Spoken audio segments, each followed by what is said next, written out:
Welcome to Just Minding My Business Radio, where we are moving at the speed of God, learning what we didn't know we didn't know. I'm your host, Ida Crawford. And I'm your co-host, Ruth Haskins.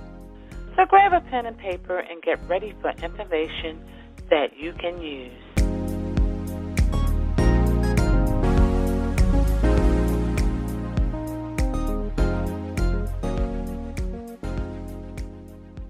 Welcome to Just Minding My Business.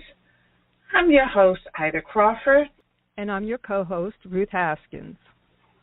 Coming to the mic today is Violesia Tull, who is a published co-author of a newly released title, Repositioned Crowns.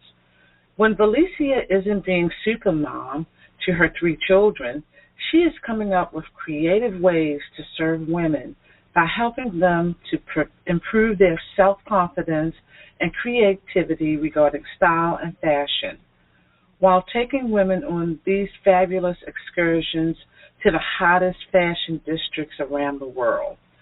Well, welcome, Violesia. It's a pleasure to have you here. Oh, thank you so much for having me. I'm really excited to be here as well. Absolutely. Well, how did this journey get started? Oh, my goodness. I ask myself that every single day. I initially started out in the medical field, believe it or not, and I've always loved fashion. But like so many of us women, we have to put ourselves on hold, be it for our family obligations or to live up to other people's expectations.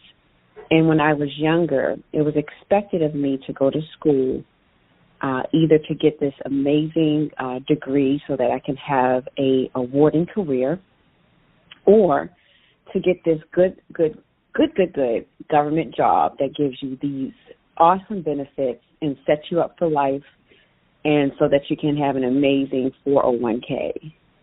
And so that was my journey to life, pretty much living in the confinement of what other people felt like I should be and what I should do. And so for me, I always played it safe, but I always had that nudge inside of me that said, but what about you? You know, what about your dreams, your goals, your aspirations, and what it is that you really, really love? And so while I did all of that, going to school to be a nurse and working my 9 to 5 as a nurse assistant, there was still like a pull on me to really follow what it is that I wanted.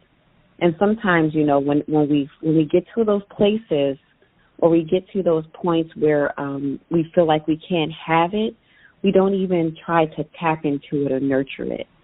So I had went through all my life and my journey. I'm sorry, this has turned out to be so long. But I went through my journey. I went throughout my journey just not even nurturing the inner passion of really wanting to serve women through fashion, or the passion and love that I had for fashion. I never even nurtured it. So I came about really embarking on the whole fashion and taking women on these shopping excursions, because at one point in my life I was really dealing with depression, really heavy, and I was very suicidal. And at the point where I decided that I was either going to fulfill my goals and my dreams, or I was literally going to kill myself, was when I was able to birth Fashionably Chic Tour in the basement of my home, where I was very unhappy. So that's where my journey started. And it's so funny. That's the story of many women. You know, you have other people have this idea that they want to put you in, and not really looking at you as a person and what excites you. And I think when you talk about depression, I think when you're not doing what you were meant to do, it makes you depressed. Yes, I agree. It just makes you feel uncomfortable in your skin, and you just feel like you're going through the motions of living. It's like, you're getting up like programmed. Well, I got to get up, go to work, do this, like come home, do this. And it's miserable because I know exactly how you feel, because I did the same thing, go to college, get a degree, and, I enjoy what I'm doing, what I went to college for, but I also knew that there was something else. Yes. Mm-hmm. And at that time, I just couldn't put my finger on it. So then I went through trying different things, because I do love what I do. I do computer work, and I do love it. I like it a lot. But I knew that that's not the whole me. Mm. So I can definitely relate to what you're talking about, because I think I've been there as well. So you are an author, co-author. I am. Congratulations. I love it. Thank you so much. Repositioned Crowns. What is that all about? Well, Repositioned Crowns is an anthology of a collection of myself, along with, I want to say, about 15 other authors who have came together to share their personal story. And it's so amazing because each of the stories in this book is uniquely different from one chapter to the next. We have Liz, who is giving their insight and wisdom about their journey into, wifehood, should I say.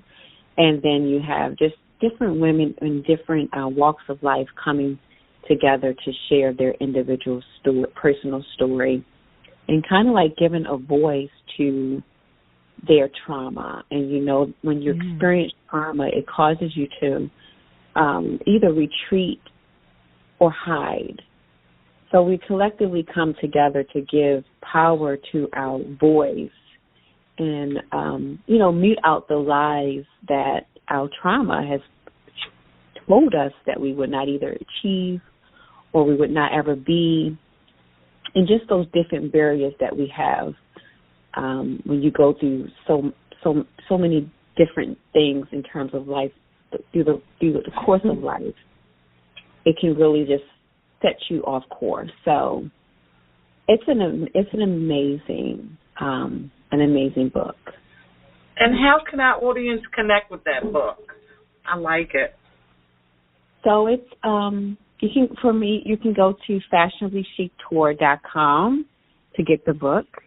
I'm really excited about it. I think for me this is actually my first book, and I never dreamt of actually being an author. I would say I thought about it, but thinking about being something and actually taking the steps to doing it was where it was the furthest I went with it. It just was a thought, but to actually put it to action, I still have some of my books on my bookshelf, and I just can't believe that I am an author. And it's just amazing. I know that I've lived with my story for so long, and there's a select people who knew about the trauma that I've experienced that I shared in the book. But to actually put it on paper for the world to read it was both vulnerable. It was vulnerable but empowering at the same time. Mm-hmm. Wow. It gave me the validation of, if no one else rescued me, God allowed me to put my words on paper so that He can heal me, but also impact another woman's life. Mm-hmm. That is very powerful, because that's what so many women do not do. We hide our trauma. Yes. And we sort of swallow it and put on, as people say, your game face. Mm-hmm. But it really doesn't work. Instead, what you do is die daily until you get that opportunity to express it to someone who receives what you said without critiquing it, without adding to it, just receiving it makes such a difference. It does. I can't wait to see this book. Yeah. I'm really excited. I feel that I'm going to certainly do a part 2. I know when I wrote in this book, which is so ironic, and I'm sure that a lot of women who have gone through what I've been through, and just to give you a little insight about it, for my part of the story, I was over 10 year child sexual abuse. I was abused as a child for over 10 years. And when I was writing the story and sharing my story, it felt wrong doing it, to be honest with you all.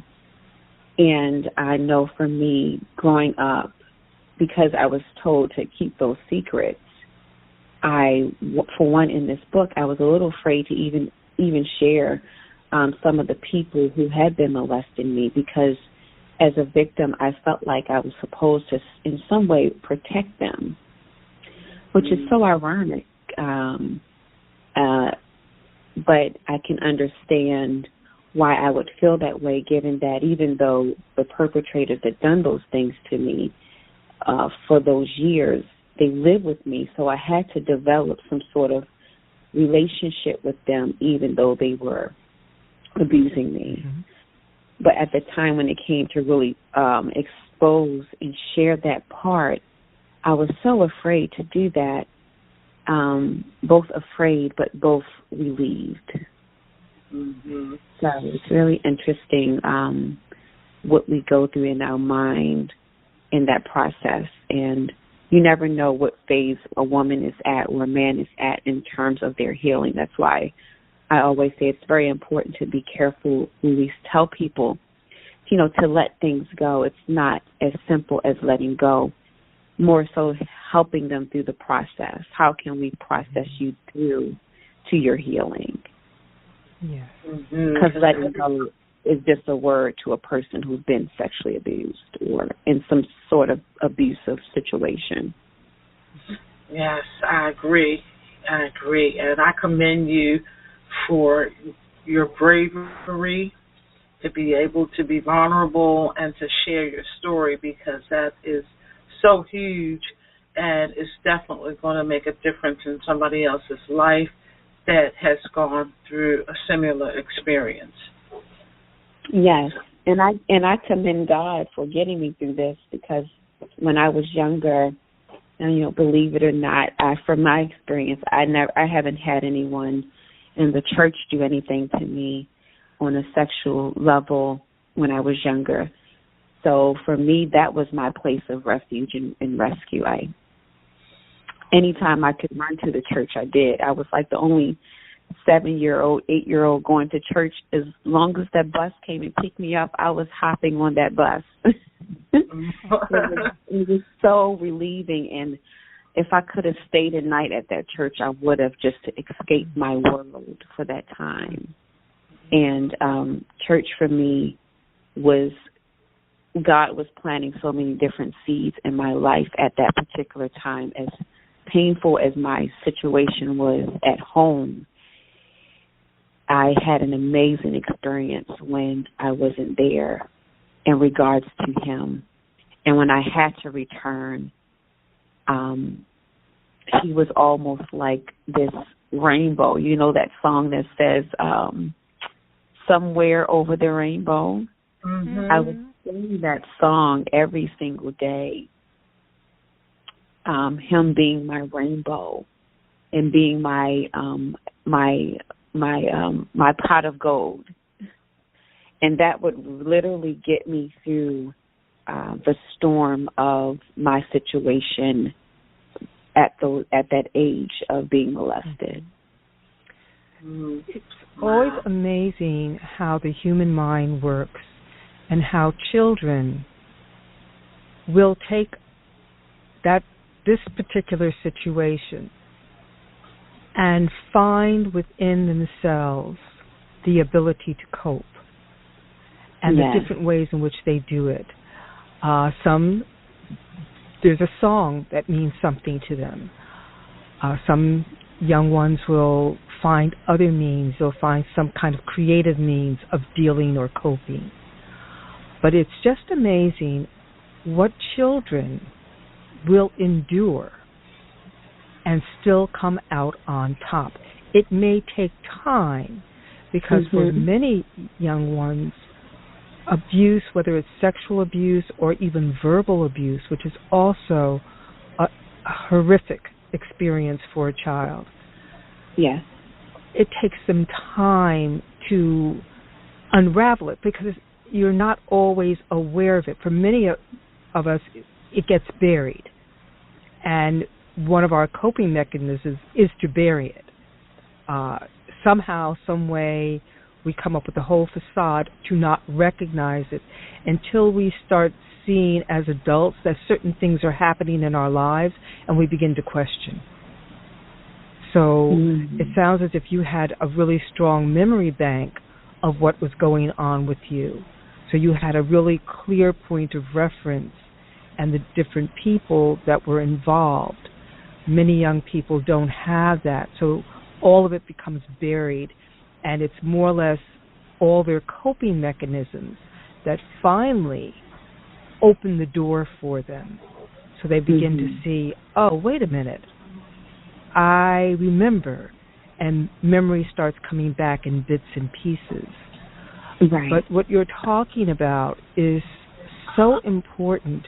I know you've written the book. Do you go anywhere as a speaker and talk about this? Has that come up for you yet? Yes, it has. It has here and there, and so I've been to a few places to actually talk about it. Okay. And it's been very rewarding and it's interesting. It's very interesting. I've always been a very, very secluded person, and for me growing up, I had to be. Right. My only source of strength. Staying safe. Yes, exactly. So my only source of strength that I could. Exactly, yes. And the only person I really felt I could pull on or really connect with was the spiritual aspect. I felt more safe there. Right. Yes. I didn't really have many people to talk to about what it was that I was going through. And even when I ran into like my old best friends from high school or from elementary school, they would talk to me about how I was, and it's so crazy. I don't even remember ever talking to them about anything. But they said I can tell that something was going on, and you would tell us things in bits and pieces, but not everything. And so I felt like I lived in a box most of my life. Most of my life. So when I took this journey of really stepping into what it is that I love and what I want, I took that risk for myself because I owe that to me. And when you begin to walk in your purpose, you get a sense of your identity. And because I had my identity, stripped from me at such a young age, from the age of 5 to 14, I had no clue who I was. But then I went through most of my adult years just being very robotish and very unhappy, and that's where depression and so forth came in. Because I did not identify with the person that I was living as.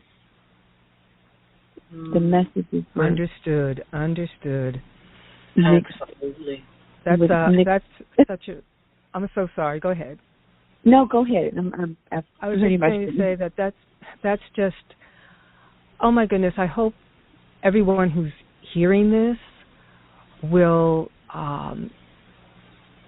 be able to gain courage if they need to gain courage to take the journey that you've taken and that so many women have taken. Because most of us live out our lives not knowing who we really are. Yeah. My belief is that from the moment of conception, each one of us has sort of you could say a blueprint.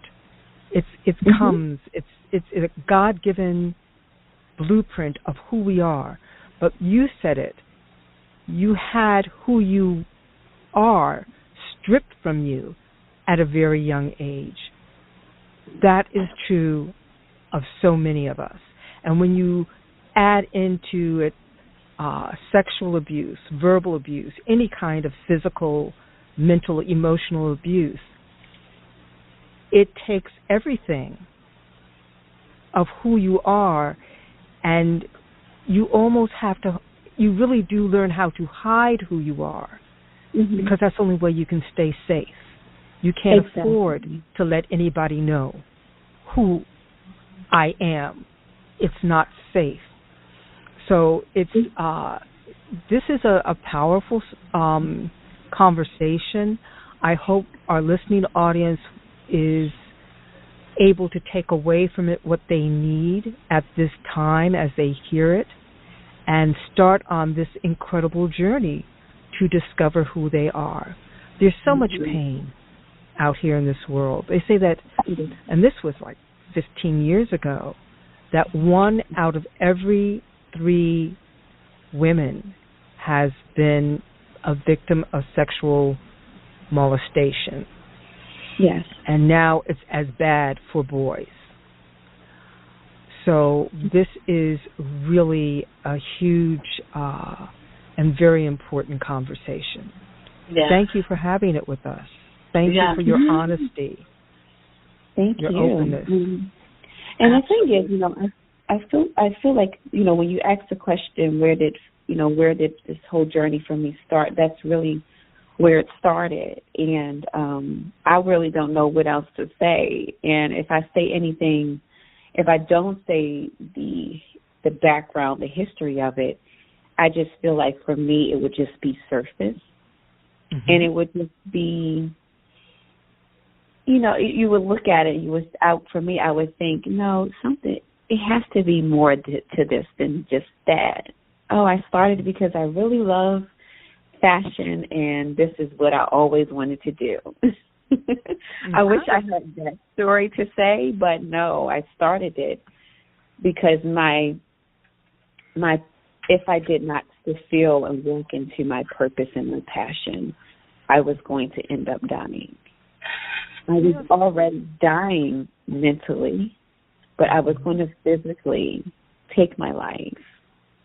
And I think for me, the only thing that stopped me sometimes from doing it was that I didn't want to have my children walk up the steps or come into the bathroom and find me laid out on the floor.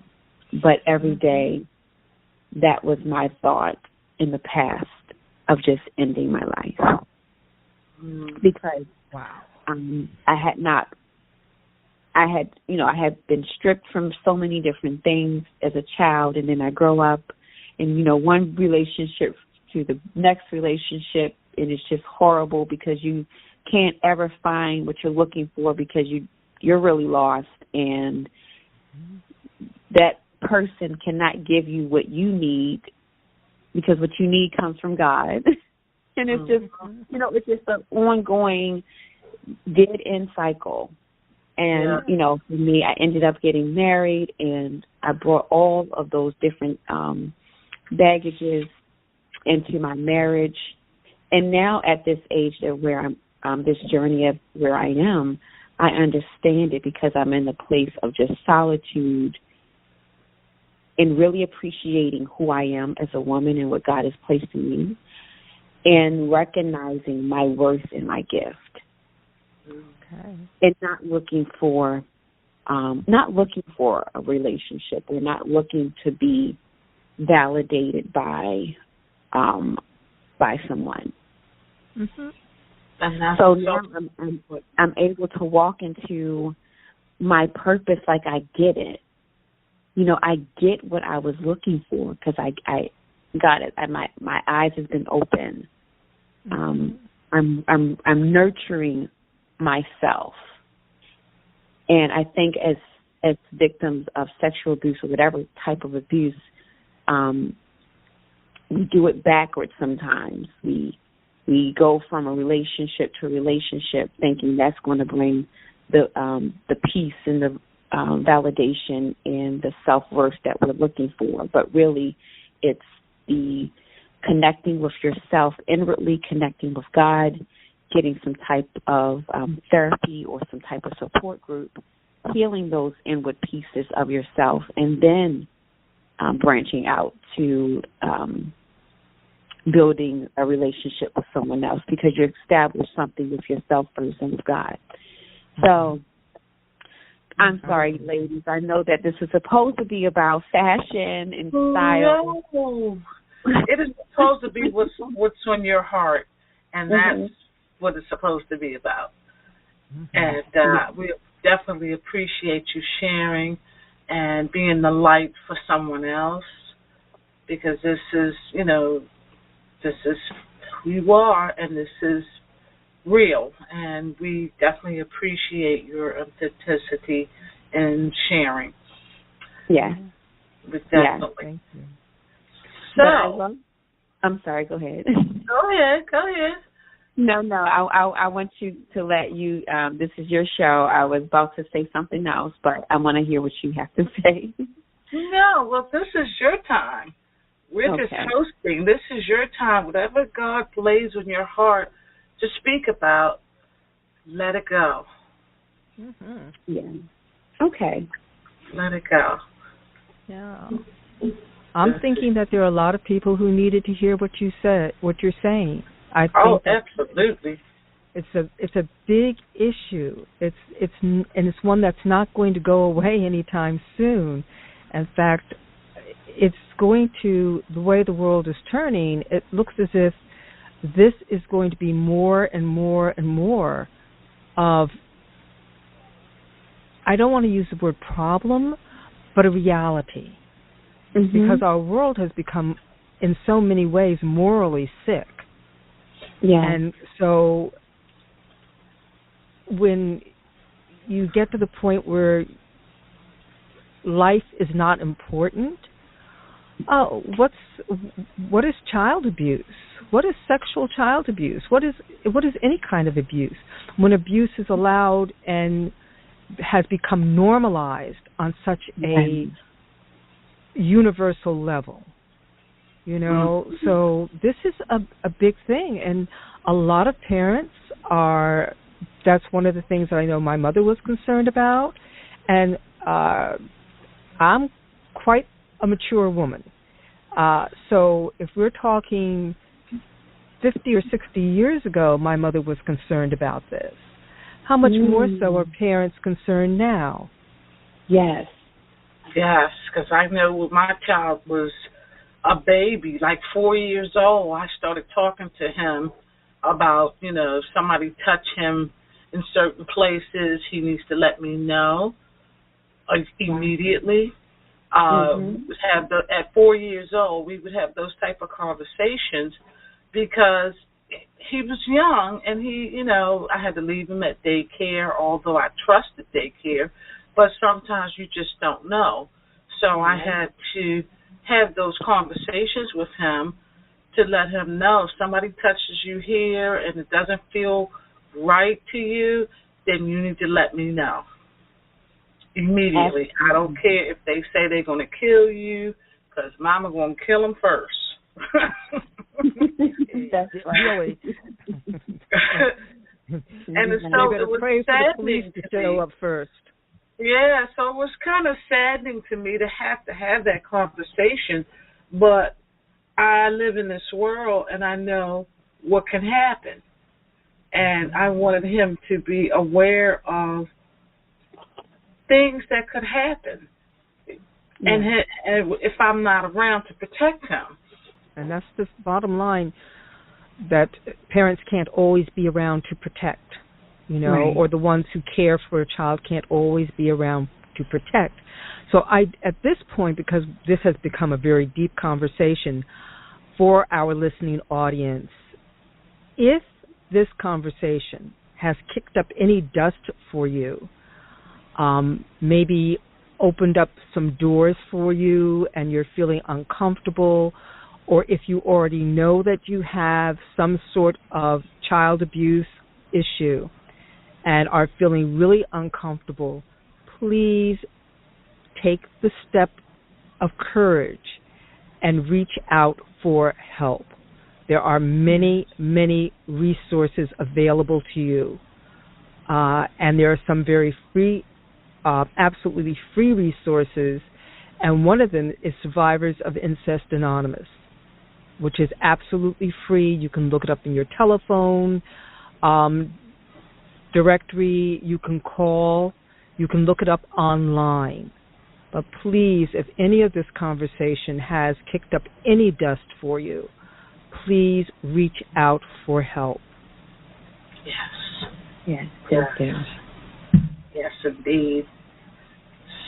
So, if our audience wants to get in touch with you, how do they reach out? Oh, certainly. That would be so exciting, and I would love to connect with you all. And you can either follow me or connect with me at Fashionably Chic Tour. That's Fashion, ABLY, Chic, CHIC, Tour, TOUR.com. Or you can also reach out to me via phone, which is 443-637-2779. Okay, so let's talk a little bit about your fashion and your style. Because I've seen you out on Facebook, and you are just so amazing. You had me smiling every time I see you on your little videos and stuff, and it's so awesome what you're doing. So tell us a little bit about that.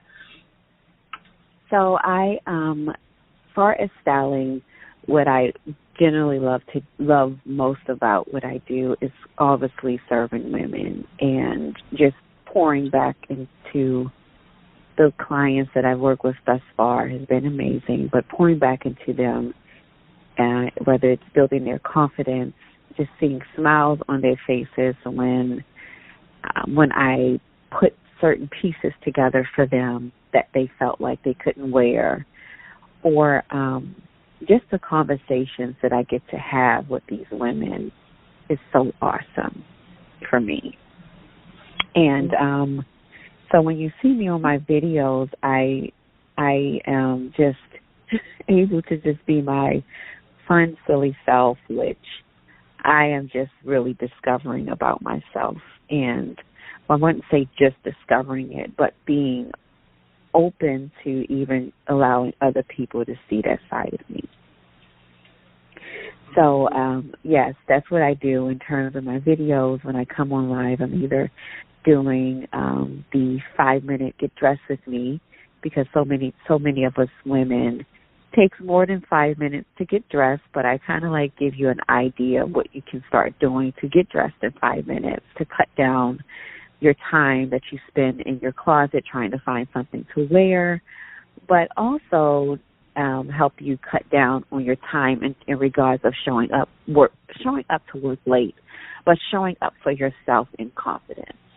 Because when you remove all those different barriers of what to wear, by preparing yourself the night before, doing your morning affirmations, connecting in terms of your devotions, you'll find that you hold your head up a little higher, and when you're wearing your clothes, you walk in a whole lot of fabulousness and confidence, because you took pride, but you were intentional about the preparation of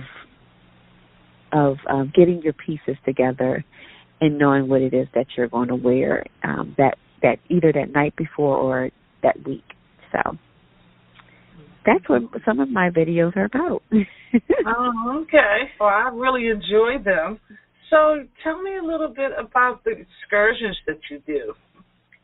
Yes, which is so exciting. So when I initially started out with Fashionably Chic Tour, I started out highlighting vintage consignment and thrift boutiques because I just grew up with thrifting and I hated it back then. I don't know if you all, if you're listening in, remember the thrift stores that used to write on a big pink, either it was a pink card, green card, it would be $2.99, $4.98. And my mom, you remember? Yeah. And girl, she would show up in the house like, I got something for you. And I loved the toys, but I hated the clothes, honey. Let me just say.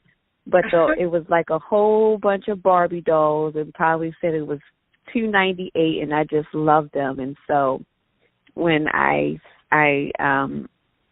felt like I went back to what it is that we were doing anyway coming up. We were thrifting, and my mom would always take me to this vintage shop. So I started out highlighting vintage thrift and consignment boutiques.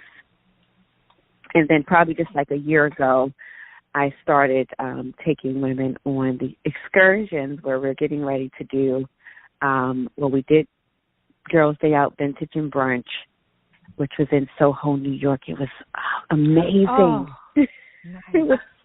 It was so fun. Oh, my gosh, it was so fun. And my mom, she went with me and a few other ladies. And for my tours, I like to keep them really personal. So we had, for that tour, we have about 10.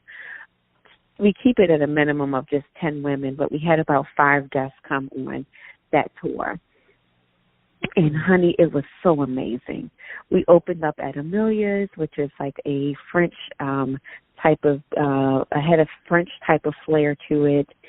And we had endless mimosas and brunch. We did our words of empowerment for each of the guests. And we had one of the ladies who already, as a resident in New York, come out, and she was showing some of her fashion pieces that she makes and some of her vintage collections, since it was a vintage theme, the vintage flair. And then we went to the Sweet Treats. We went to the Manhattan Vintage Show. It was just an awesome time. So I'm looking forward to doing that same tour April the 6th in Soho, New York. This would be our second annual trip. Oh, that sounds awesome. Yes. That sounds like a lot of fun. It is. It really is. It was so funny. I feel like the ladies that come on the tour, each of us did not know one another other than my mom and one of the ladies who I did know prior to her coming on the tour. But the other guests meshed so well together as if they'd known each other before the excursion even happened. Wow. So it's really, really lovely. So when is your next tour again? So the next one is April the 6th, ladies. So don't seats is definitely limited. So you want to go to fashionablychictour.com /vintage and brunch, or you can just go to fashionablychictour.com and click on the book here, and you will be able to see the whole itinerary for that Girls Day Out Vintage and Brunch. Oh, that sounds like fun. I really would love to go to that. That sounds really, really nice. Yes, and it's in April, so it's not going to be as cold because we did New York Fashion Week, and it was freezing, but it was a great experience. But it's not going to be that cold in Soho, New York around that time. So, yes, come on out. We have some ladies who were celebrating their birthday, so they want to gift themselves with that. So I don't know if it's your birthday or maybe, and sometimes it don't need to be anything special. You're special enough, so treat yourself. Yes. Absolutely. Celebrate yourself. Yes. Absolutely. Oh, that sounds fabulous. Yes, it does. Very nice. Sounds really fabulous. So one more time. Go ahead. Sorry, I was going to say, and we love food. Oh my gosh, when I was picking out the food, y'all, I was just like, I do not know what these ladies like. I should have asked them that, and I took the risk. I had picked two different things that they can eat from the menu. Or something off the menu, and I was just like, I hope they love it. I hope they love it. So one of them was French toast. I was like, you should not go wrong. Nope, there should not be anybody who don't like French toast. And then the other one was just like some type of really delicious omelet, but they had a twist with it. It was amazing. They tore it up. It was delicious. Their French toast was beyond amazing. Anyways, it was. It sounds like an amazing time. I'm looking forward to April. Yes. Yes, that sounds like a blast for sure. So before we wrap up, Violesia, can you just make sure everybody can get in touch with you? Yes. So go to, you can connect with me on social media. Be it Facebook as well as Instagram by going to Fashionably Chic Tour, also fashionablychictour.com. And you can also connect with me to calling me if you need to get in touch with me at 443-637-2779 to book your shopping excursions, or if you need a fashion quick fix, or even you want your closet editing BFF, I am certainly here to service you in every area you may need as it pertains to style and fashion. Thank you so much for this wonderful conversation. I am just at awe here at your amazing journey. It has been eye-opening for me, and I think you're a beautiful young woman. I really think you're so pretty, and I love what you're doing. And you know what I always say. You look just like my granddaughter. And now I think that was our introductory. That was our first initial conversation with each other. Absolutely. When I came to the gala at Speak Life.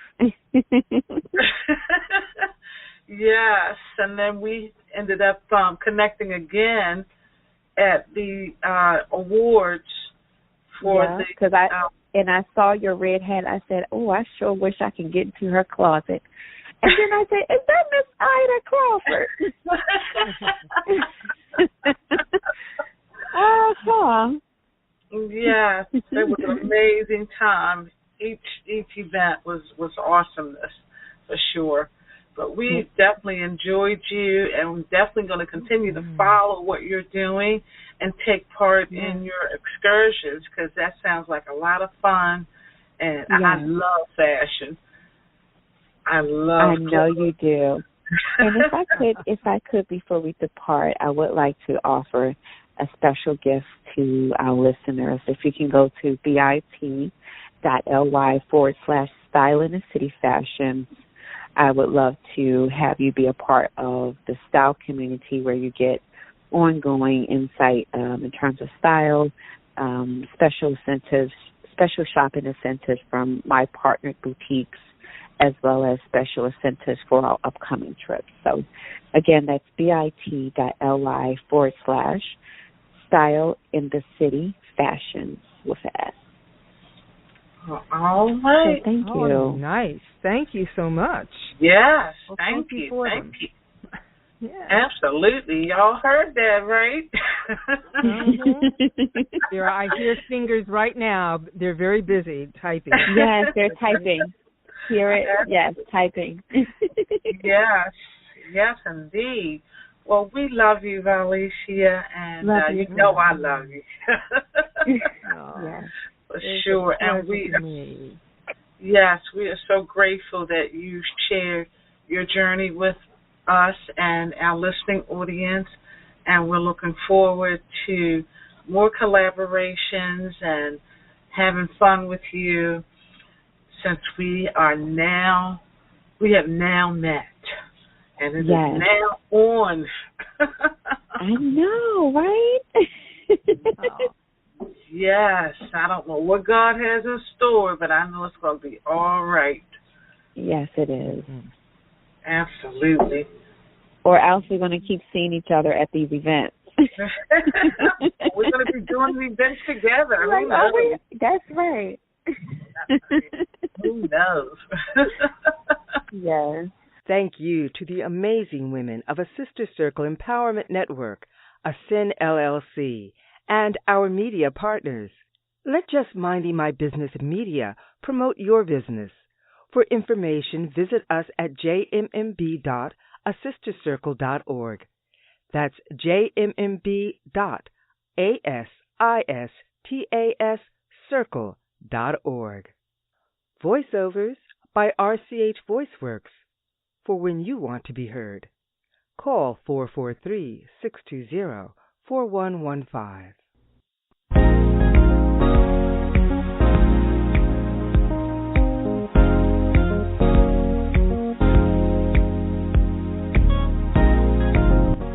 Thank you for tuning in to Just Minding My Business Radio. I'm your host, Ida Crawford. And I'm your co-host, Ruth Haskins. We hope you enjoyed the show and appreciate you stopping by. Many blessings to you and yours.